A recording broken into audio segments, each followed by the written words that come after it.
Coucou, une vidéo réaction, bah du coup, voilà, de toute façon, là, il va parler de l'addiction porno, vous allez voir, c'est pathétique. Alors, me revoilà assez vite parce que aujourd'hui et dans la continuité de la dernière vidéo, on va clore sur le thème de la sexualité avec cette vidéo sur l'impact de la pornographie sur le cerveau. Je vais Waouh. essayer de faire en sorte que le fait que tu touches plus la fenêtre de navigation privée qu'une meuf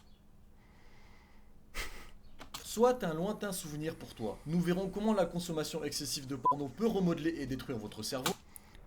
Remodeler, détruire votre cerveau, oui. Non, remodeler, possible.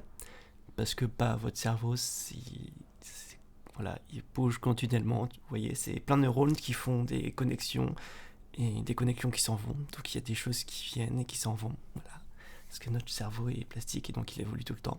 Waouh, incroyable. Donc, est-ce que le porno a des effets sur le cerveau? Oui. Est-ce qu'il est détruit? Non. Parce que bon, quand au bout d'un moment tu finis par regarder des vidéos de femmes avec des zizi, Qu'est-ce que t'as contre les femmes avec les zizi? Tu vas dire, ah là là, c'est pas bien, c'est pas naturel. Ouh là là là là là là. Enfin,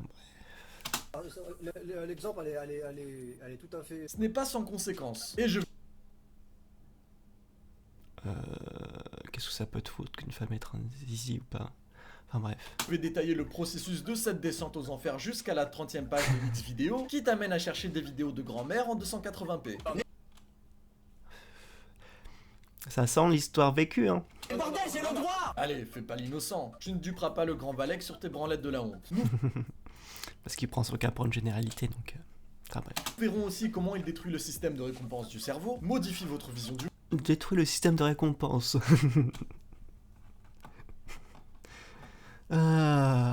Déséquilibré, peut-être. C'est ce qui cause une addiction. Bon. monde, entrave vos liens sociaux et bordel, vous fait avoir la même trique que Yann Barthès sous Viagra. En gros, si t'as pas compris, la seule chose que t'auras en commun avec la statue en marbre de l'Ares Borges, c'est son membre au repos. Mais lui, son excuse, c'est qu'il a serré Aphrodite. Toi, t'as serré quoi si ce n'est ton sgeg dans une chaussette? Commence à me parler poliment. Donc, quel rapport entre le porno et le fait d'être seul?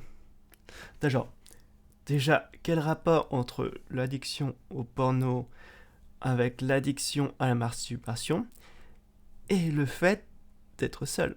Ça n'a aucun sens. Bref, tu peux très bien être en couple et avoir une addiction à la pornographie, tu peux très bien être en couple et avoir une addiction à la masturbation, qui sont deux choses complètement différentes. Bref. Et tu peux très bien être seul et ne pas avoir d'addiction au porno et d'addiction à la masturbation. Incroyable! Alors, si tu es un branleur dans tous les sens du terme, ça tombe bien parce que dans cette vidéo, je suis en collaboration avec le site StopFap, qui est un réseau social francophone anonyme et solidaire dédié à la lutte contre l'addiction au porno. Waouh, incroyable!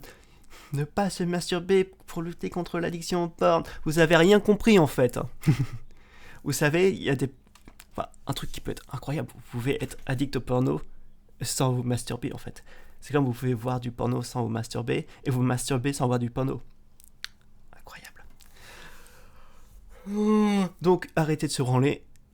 Est-ce que ça va jouer sur l'addiction au porno? Bien sûr que non. C'est juste une façon de discriminer certaines personnes qui voient de la mauvaise façon. Bref, je vais faire un point de toute façon avant de parler concernant les addictions. Voilà. Donc il y a aucune honte à en avoir. De toute façon, c'est très difficile d'en parler, surtout quand on parle de choses aussi intimes que le porno et de la masturbation. Je sais que par exemple, moi j'ai eu beaucoup de mal concernant la cigarette. Voilà. Et il ne faut pas avoir de honte à se faire aider. Voilà. Donc, déjà, peut-être dans un premier temps, vous pouvez peut-être en parler à vos proches, enfin, avec quelqu'un avec qui vous pensez qu'il ne vous jugera pas. Puis après, peut-être voir avec des professionnels. Je sais qu'il y a le... Est-ce que je vais y arriver? Voilà. Le XAPA, voilà, qui est un centre de soins et donc est spécialisé dans tout ce qui va être addiction. Donc voilà, il y en a un peu partout en France, je pense. Il y en a sur Paris, à Versailles. Donc voilà, vous pouvez leur téléphoner. De toute façon, voilà, ils sont pas dès qu'on parle de personnes de soins, ces personnes, de toute façon, elles ne vont parler qu'à vous, elles ne vont pas divulguer des informations à d'autres personnes, voilà. Donc vous pouvez y aller de manière esprit reposé. Et voilà, surtout n'hésitez pas à vous faire aider, parce que une addiction, c'est très compliqué pour arrêter d'être dans ce cercle vicieux. Donc n'hésitez pas à vous faire aider. Voilà. Tu peux participer gratuitement au challenge d'abstinence avec un système de classement et de grade qui permet de te motiver et sortir du cercle vicieux du porno et de la masturbation. Waouh, vous allez voir des petits grades en fonction du moment où vous n'êtes pas masturbé, trop cool. Alors, la masturbation, est-ce que c'est grave? Non. En fait, déjà, ce qu'on va faire, c'est ce qu'on va dire, c'est quoi une addiction? À quel moment on peut dire qu'on parle d'addiction? Hop. Donc là, on va déjà dire définition. Définie par dépendance, c'est une substance, une activité avec des conséquences nuisibles à la santé. Pas forcément qu'à la santé. La dépendance se caractérise par un désir souvent puissant, voire compulsif de consommer ou de pratiquer une activité. Voilà. Les professionnels de santé considèrent une addiction quand celle-ci devient problématique au niveau de la santé, au niveau de votre vie sociale, ou dès que cela peut impacter en fait votre vie de façon négative. Voilà. Parce qu'après tout, le nombre d'heures que vous regardez de porno, on n'a rien à foutre. Est-ce que quand vous regardez du porno, est-ce que ça peut vous empêcher d'aller au travail, d'avoir des relations sociales? Est-ce que ça peut impacter votre santé? Bref, voilà.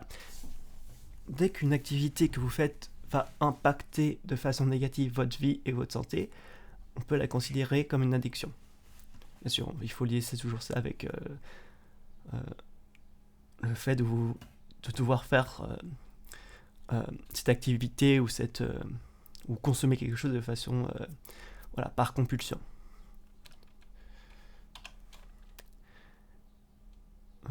De toute façon, en gros, tu t'inscris, tu renseignes depuis quand tu t'es pas branlé sur du Gmail ou autre catégorie décadente, à quelle fréquence, ainsi que ton objectif. Tu complètes. C'est bien en fait, décadente. Tu vois, il y a des catégories qui sont pures et d'autres qui sont pas pures. Au bout d'un moment, il y a plusieurs catégories parce que il y a plusieurs types de personnes, il y a différentes façons de faire l'amour, point. Au bout d'un moment, arrêtez, il n'y a pas des choses qui sont mieux que les autres, arrêtez. Les différentes options comme ton degré d'envie et tu démarres ton sevrage. Tu auras aussi différents grades de déchets à guide suprême qui s'obtiennent en fonction de ton temps d'abstinence et qui te rappelleront où tu en es dans ton combat pour retrouver ta dignité. Et c'est là que s'ajoute le module de pointage qui te permettra ensuite de faire un suivi de ton abstinence. Soit t'as gardé le cap et tu vas retrouver l'Amérique entre tes jambes, soit t'as craqué et tu te rapproches de plus en plus de gens masturbants. Il ne faudra pas hésiter à t'actualiser régulièrement et sans mentir, Comme ça, t'auras ton compte à rebours pour ton prochain grade, un visu sur l'objectif que tu t'es fixé, ainsi que ton graphe avec tes différentes tentatives. Alors il se trouve que le No Nut November commence demain. Savoir se retenir. Autant en profiter pour commencer ton sevrage. Parce que je pense que ton fournisseur d'accès internet doit bien se marrer en lisant ton historique. Saligo va. Alors, on entend souvent que la pornographie est comme une drogue. De base, il faut savoir que quand tu fais ton genre masturbin, tu cherches en toute logique à avoir du plaisir. Bref, on va voir ce que c'est du coup une drogue. Parce que visiblement, beaucoup de personnes ne savent pas. Et il voit ça sous un niveau de la... Bref, on appelle une drogue une substance qui modifie la manière de percevoir les choses, de ressentir les émotions, de penser et de se comporter. Voilà, ça n'a rien à voir avec l'addiction. Donc, le Doliprane est une drogue. Il y a beaucoup de médicaments qui sont des drogues. Il y a des choses qui sont légales et aussi qui sont des drogues. Voilà, c'est tout ce qui va... je vais le relire parce que décidément, une substance qui va modifier la manière de percevoir les choses. Bref.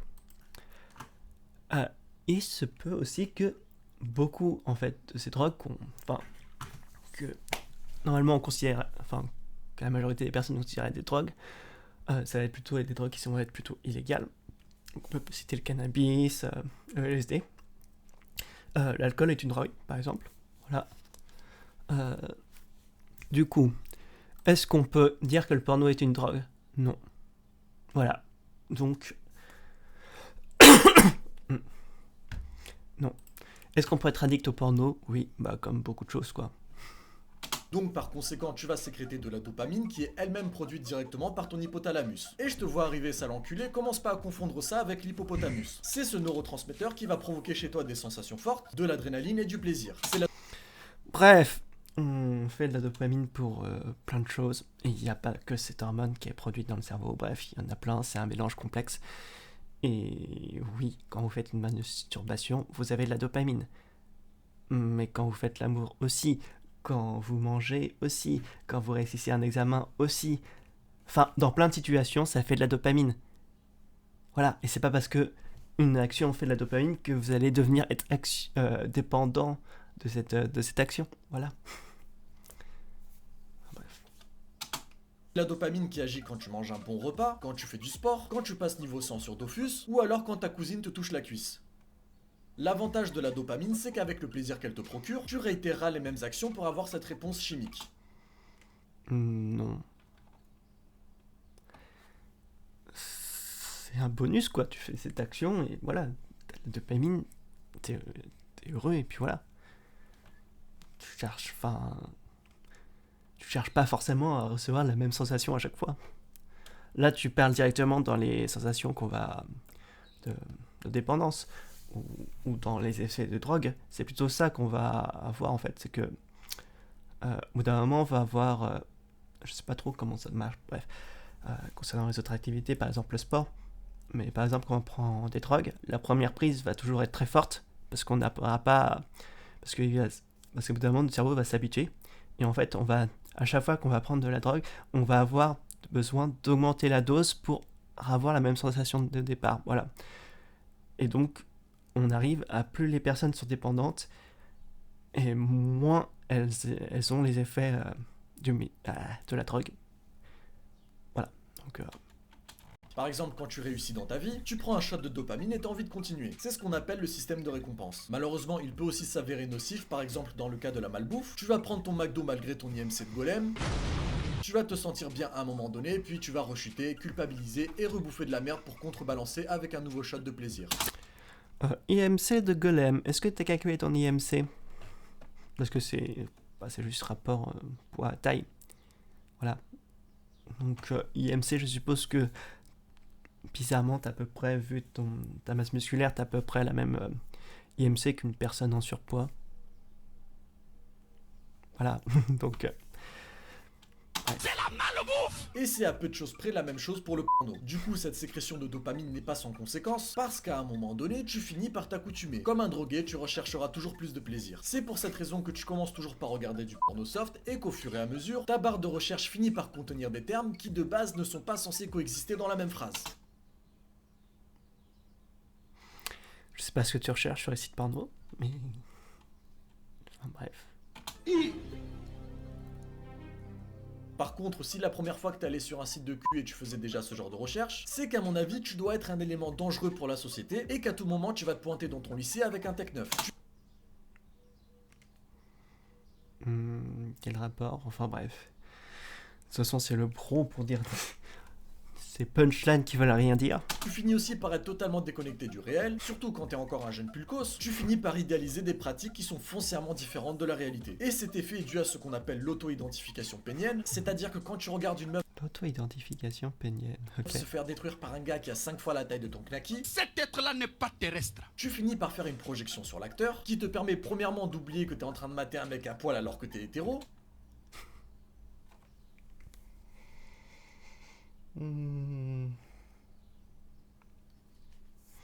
Visiblement, vous avez beaucoup de complexes. Voilà. Enfin, incroyable si vous regardez du porno, effectivement hétéro, bah oui, il y a forcément un mec et une meuf dans l'équation. Ça me paraît évident. Bref.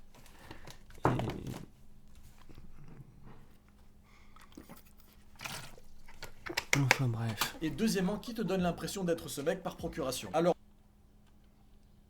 Non, pas forcément. le jour où tu vas enfin féconder ta frulantine, du moins si ce jour arrive, non seulement tu seras nul à chier, mais en plus soit tu risques de lui faire mal, soit de te faire mal, soit les deux, et de tenir aussi longtemps que l'existence de le live. Bon, celle-là était un peu drôle. Mais... bref, bah le gros problème en fait, c'est que personne a dit que le porno était un documentaire en fait. Le porno n'est... Voilà, enfin, à moins quelques contenus, mais n'a pas pour vocation pour faire une présentation du réel. C'est comme quand tu regardes une série, il y a des séries qui sont réalistes et d'autres non. Voilà, le porno c'est pareil, de toute façon c'est monté, c'est filmé, bref, c'est des acteurs qui jouent. Et donc le principal problème avec le porno, c'est qu'on n'a pas d'éducation sexuelle en fait. Et on n'apprend pas le sexe, parce que visiblement c'est tabou pour tout le monde. Voilà, c'est très bien, incroyable.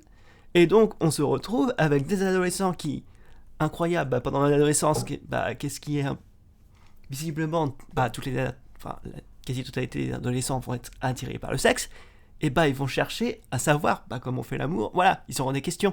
Et comme il n'y a pas des réponses fiables à travers l'éducation, à travers des proches ou autres, ils vont se tourner par le porno, voilà. Et quand le porno c'est ta seule source d'information, c'est sûr qu'au bout d'un moment, voilà, ta source d'information est complètement biaisée. Donc il est important pour que...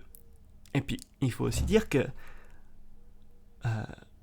il y a quasi tout le monde à regarder du porno, et dans la très très grande majorité des cas, ça s'est bien passé. Voilà. Enfin bref. De toute façon, je pense que beaucoup de personnes ont beaucoup de mal avec la sexualité. Et de toute façon, la sexualité, c'est à deux. Donc il faut avoir beaucoup de... Enfin, je sais que c'est difficile, mais... de toute façon, pour que vous ayez des bons rapports sexuels avec votre partenaire, le but c'est quand même de communiquer et savoir qu'est-ce qui lui fait plaisir, voilà, comment faire, voilà, parce qu'en fonction de chaque homme et chaque femme, on va avoir des plaisirs différents, des choses comme ça, voilà. Enfin bref. Mais définir à chaque fois le porno comme la bête noire, parce que c'est un peu facile, quoi. Faut se dire que le principal problème, c'est qu'on n'explique jamais aux adolescents et aux enfants ce qu'est le sexe, tout simplement. Et du moment qu'il n'y aura pas d'éducation sur ce sujet, vous pouvez pas remettre tous les problèmes sur le porno, parce que bien sûr les adolescents vont chercher comment faire. Et le porno, je tiens à le rappeler, ce n'est pas un documentaire. Et dans la plupart des pornos, on parle c'est souvent pour peut-être réaliser des fantasmes, voilà, que des personnes ne feraient pas dans la réalité, mais qui, en regardant du porno, voilà, vont avoir ces fantasmes qui vont être satisfaits. Voilà. Et un truc qui est tout con, mais par exemple, quand vous allez dans les pornos, il y a beaucoup, par exemple, Step-Sister, Step-Father, etc. Et vous savez quoi ? Les acteurs qui sont dedans ne sont pas vraiment de la même famille, vous voyez ? Donc, c'est juste la mise en scène. Voilà. Pour certains puissent réaliser des fantasmes. Passons. Sans compter que cette défaillance de réalité pourrait t'empêcher de bander. Et là, au fond de toi, tu te diras, putain, j'arrive à bander sur la princesse Amalia, mais pas sur ma propre meuf. Quelle humiliation! Quelle humiliation! C'est nettement plus complexe. Il n'y a pas que le porno qui peut provoquer ça, bref. Malheureusement, ça peut arriver que des incidents, des fois on n'arrive pas, que des personnes n'arrivent pas à bander, tout simplement parce que des fois, c'est pareil con, mais des fois quand on est tellement excité, que du coup, ça marche pas, bref, c'est extrêmement complexe, et il faut pas en fait, des fois en fait, il y a des personnes qui n'arrivent pas aussi à bander parce que, voilà, elles se font tellement je sais pas comment dire, elle voit tellement comme faire l'amour comme quelque chose d'incroyable, d'irréalisable, qu'elle se met tellement de pression qu'au bout d'un moment, ça a des répercussions physiques. Voilà. Donc, je ne comprends pas, mais pourquoi le sexe est autant tabou. Mais tout le monde fait l'amour. La quasi-totalité des personnes. Vous dites, je sais même pas combien en ce moment il y a personnes qui ont eu un orgasme. C'est énorme. Voilà, et c'est une activité que quasiment tout le monde a, et que quasiment tout le monde fait. Alors je ne comprends pas pourquoi il y a autant de tabous là-dessus. Enfin bref. Sachant que l'estime de soi est très importante pour la suite. Et ce n'est pas fini, la consommation excessive de porno contribue aussi à la misère sexuelle. En d'autres termes, Quand t'arrives à faire le coït, ça veut dire que t'as charbonné aussi dur que ton donjon des mortes mines, que t'as osé aborder une meuf, la draguer, payer le resto ou le kebab parce que t'es un prolo, utiliser tes meilleures techniques de drague et j'en passe. Donc, draguer, payer le resto ou le kebab parce que t'es un prolo, utiliser tes meilleures techniques. Vraiment. Vraiment. Là, c'est pas drôle en fait, la Valek. Tu nous montres clairement. Tu nous fais dire que c'est pas malheureusement que ça arrive, que certaines personnes droguent des femmes pour pouvoir abuser de elles sexuellement. Une technique de drague. Bref, magnifique apologie du viol. C'est fou, c'est incroyable. Et toujours, tu pars du postulat que déjà, tu confonds, tu lis addiction au porno et addiction à la masturbation, et tu oublies que ces personnes qui peuvent être addictes au porno et à la masturbation peuvent être en couple. Incroyable, mais c'est possible. De drague et j'en passe. Donc tu finis par être récompensé par ton cerveau et la meuf. C'est le régime alimentaire de l'épouse aujourd'hui. Il en découle ensuite un renforcement de la confiance en soi et tu te sens validé dans ta capacité à être choisi par une femme et de pouvoir perpétuer tes gènes. Arrête avec tes trucs à la con de psychologie de comptoir. C'est pas comme ça que ça marche. Je vais multiplier ta sémence. A contrario, le porno, de par sa facilité d'accès, sa gratuité et l'anonymat, n'engendre que de la honte et de la culpabilisation. Et là, je sais que je te rappelle le moment où... Non, la seule personne qui fait de la honte à la culpabilisation, c'est toi. Parce que tu viens de... Littéralement, tu fais une vidéo sur l'addiction au porno, et tout ce que tu fais, c'est de cracher sur ces personnes qui ont un problème avec une addiction, avec le pornographie ou la masturbation. Clairement, est-ce que tu penses que ces personnes, en crachant dessus, elles vont se dire « Tiens, mais c'est vrai, il faut que je fasse quelque chose pour aller mieux ». Non, tiens, littéralement, on fait l'effet inverse. Je comprends même pas comme... tu t'es branlé sur Marge Simpson, que tu t'es essuyé sur ta couverture et que tu t'es endormi la larme à l'œil. Je sais pas pourquoi tu parles de choses comme ça, t'as peut-être des échos, quoi. C'est surtout... ça sent les trucs personnels. Comme je l'ai dit, cette addiction provoque une accoutumance et une résistance à la dopamine qui survient par la saturation des récepteurs dopaminergiques.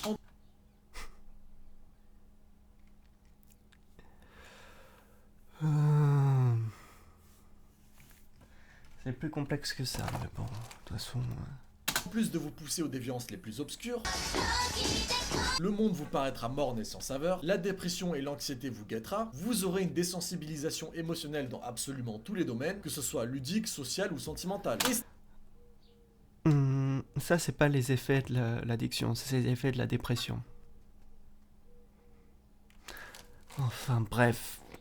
effectivement, une addiction peut... déjà, une addiction peut affecter votre santé, peut affecter votre cercle social, voilà.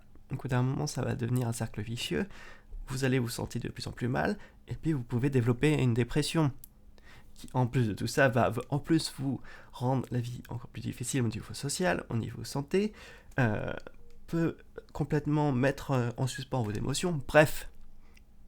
Ça peut être en effet quelque chose...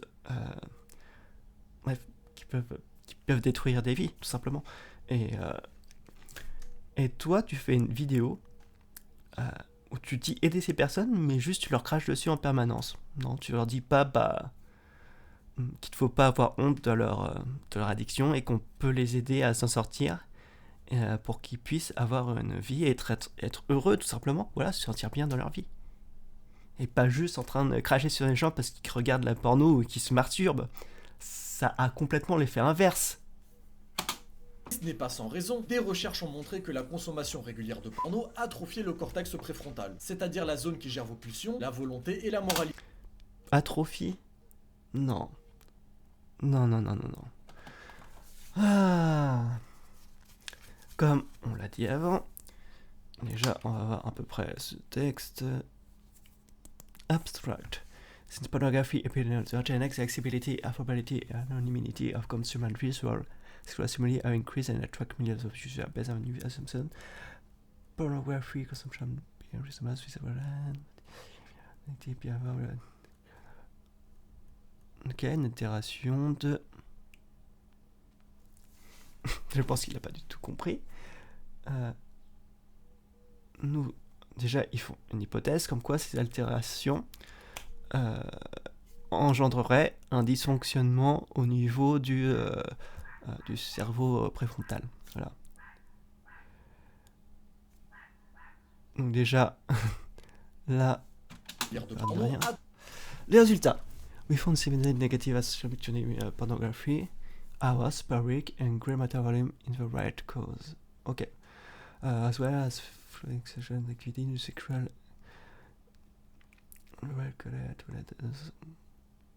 Ok. Donc, je ne dis pas que la pornographie n'a pas d'effet négatif, mais là, ce qu'ils disent, c'est que ça ne détruit pas le cerveau. Ça a un effet négatif. Il y a une baisse du volume, gray volume, je sais pas trop ce que c'est, bref. Simplement. Et là, on parle de l'effet de l'addiction de la pornographie. Et oui, malheureusement, pas toute addiction a des effets négatifs sur notre vie, sur notre santé. Très bien. Mais là, tu pars d'une étude qui nous dit, voilà, des personnes qui regardent des heures de pornographie par semaine à ce que font naturellement les gens, c'est-à-dire regarder un porno par-ci, par-là, tu vois. C'est-à-dire peut-être regarder 20 minutes toutes les 1 ou 2 semaines. Tu vois? Et comme on dit toujours, c'est le dose qui fait le poison. C'est comme tout, en fait. C'est soit tu regardes de manière, sporadique, tu regardes un petit peu de pornographie, voilà. Et il n'y a aucune, du coup, affectation sur ton cerveau, sur notre vie sociale, etc. Et tu nous mets de l'autre côté, le cas complètement opposé, où des personnes qui ont une addiction et qui regardent des heures et des heures et des heures par semaine. Il y a toujours un entre-deux, d'accord? Entre ne pas faire quelque chose et le faire de façon extrême. Atrophier le cortex préfrontal, c'est-à-dire la zone qui gère vos pulsions, la volonté, votre désintérêt pour la vie, à cause de la destruction cérébrale que vous subissez. Moralité de l'histoire, vous devenez esclave de vos propres pulsions. Destruction du cerveau, toujours des termes hyper durs et pour dire oui, vous voyez, le porno c'est le mal, ça détruit votre cerveau. Non, ça réduit les connexions préfrontales. Et l'addiction provoque justement, peut provoquer déjà des problèmes au niveau social, donc du coup peut aussi provoquer une dépression. Bref, mais ce sont des maladies, d'accord? Juste cracher pour les dents en disant que c'est des merdes, ça va pas les aider. Dans une société toujours plus sexualisée qui perpétue l'acharnement hormonal, dans une course à la...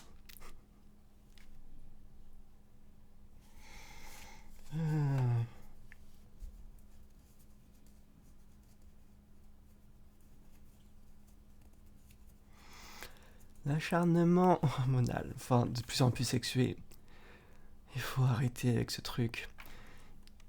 Au bout d'un moment, c'est juste des personnes qui montrent leur sexualité, il n'y a aucun problème avec ça. Bref. La marchandisation du corps qui n'est plus qu'une vulgaire enveloppe, les relations hommes-femmes ne sont plus que l'assouvissement de désirs consommateurs. À chaque fois, on retombe toujours dans le truc un peu d'extrême droite en disant oui, vous voyez, le monde il va mal, avant c'était mieux. Bref. Ils sont là juste en train de vous essayer de vous faire peur. Et c'est complètement ridicule. Parce que les rencontres extra-conjugales, ça a toujours existé. Est-ce qu'il y en a plus que depuis maintenant ou pas? Moi, je suis pas en capacité de vous le dire. Visiblement, lui connaît tout, mais il ne donne aucun chiffre. Ah ah ah. Voilà. Le porno, du coup, est plus excessif. Mais avant, il y avait du porno aussi. Bref, ce n'est pas avant Internet, il y avait des magazines, des journaux. Le porno a toujours existé. Les rencontres extra-conjugales ont toujours existé. Bref, en fait, sont juste... tout ça a déjà existé, c'est juste que maintenant, les gens n'ont plus honte et ne le cachent plus. C'est ça qui change, en fait. Avant, c'était pareil, mais tout le monde le cachait parce que c'était mal vu. Voilà, c'est la différence. Au profit d'une société post-traditionnelle et libérale qui vend en outrance de la liberté sous couvert d'émancipation. Dans ce futur transhumaniste qui nous attend... Transhumanisme. Ok, donc on parle d'une vidéo qui parle d'addiction à la pornographie et à la masturbation. Et tu nous parles des GAFAM, quel rapport? Et le transhumanisme, quel rapport? Au bout d'un moment, faut avoir les idées claires. Tu ne veux pas nous parler d'une vidéo qui parle des pommes, tout en parlant des alligators 3 phrases plus tard. Vous ne serez plus des êtres humains, mais simplement des consommables au profit du capital. Ouin. Non, le monde ne sera plus, c'est terrible. Non. La dignité, la morale et la droiture se seront envolées car elles sont un frein à cette funeste économie. Et je ne Bien vous sûr mentirai que non. Et incroyable, mais est-ce que vous êtes conscients que l'économie et les GAFAM, elles sont de droite? Incroyable. Waouh. Décidément. En fait, je comprendrai jamais ces personnes. Ces personnes sont en train de, sous l'égide, par exemple, de Marine Le Pen ou de Zemmour, hein, ils sont en train de voter. Enfin, ils sont visiblement contre le capitalisme, mais ils votent pour des personnes qui sont pour le capitalisme. Au bout d'un moment, tu peux pas être de droite et être contre le capitalisme. Au bout d'un moment, ça n'a aucun sens. Soyez un petit peu logique, quoi. Au bout d'un moment, la droite, c'est pas juste être viril, avoir des muscles. Visiblement, ça manque de matière grise, mais bon. pas en vous disant qu'il est facile de sortir de cette addiction, car en vérité, le porno n'est pas le seul vecteur de la déchéance de l'homme occidental. Déchéance de l'homme occidental. Toujours des termes pour vous dire que le monde va mal, le monde est en train de se détruire, et toujours ce truc c'est de dire moi je connais la solution, c'était comme c'était avant, parce qu'avant je sais pas ce que c'était, mais c'était bien. Je sais pas pourquoi, mais c'était bien. Mais la première étape consiste quand même à en prendre conscience et ne pas se mentir à soi-même. Après, il y a toujours le valet coaching pour être aussi fort mentalement que physiquement. Enfin, Physiquement, là je ne peux rien dire, visiblement ces résultats marchent. Mentalement... Bref, c'est pour faire des vidéos avec des biais de confirmation et des... Merde, comment ça s'appelle des millefeuilles argumentatifs, ça il est très fort. Donc oui, faites des argumentations avec bien plein de biais cognitifs, ça va être trop bien. Les affaires sont les affaires. Cette vidéo est maintenant terminée, n'hésitez pas à me suivre sur Break. Incroyable, magnifique, Papacito Expédition punitive. Ouais. Ça me fait marrer parce que ces personnes extrêmement sont là. Oui, il faut lire. Bah ouais, mais quand t'as lu... c'est très bien de lire, mais c'est vrai que... Voilà, lire toute la collection de Monsieur Madame... Est-ce que ça vous apporte quelque chose? Je ne sais pas. Mais c'est bien de lire, mais c'est bien de savoir ce qui est bien de lire. Et comprendre aussi ce qu'on lit, c'est très bien. On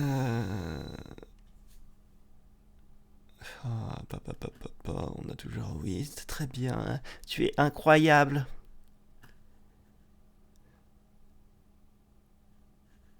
On décrit pas mieux que lorsqu'on l'a vécu. C'est pour ça que j'ai pas vraiment compris ta vidéo. Bien like. Peut-être qu'il passe que pour... Bref. Fin de la vidéo, de toute façon. Je pense que la prochaine fois, je regarderai ça. Le porno atrophie ton cerveau, les phylogènes. Bon, ça sera un peu plus construit, mais bref, dans le son, ça sera pareil. Donc voilà, je vous fais des bisous. Et à une prochaine. Ciao, ciao.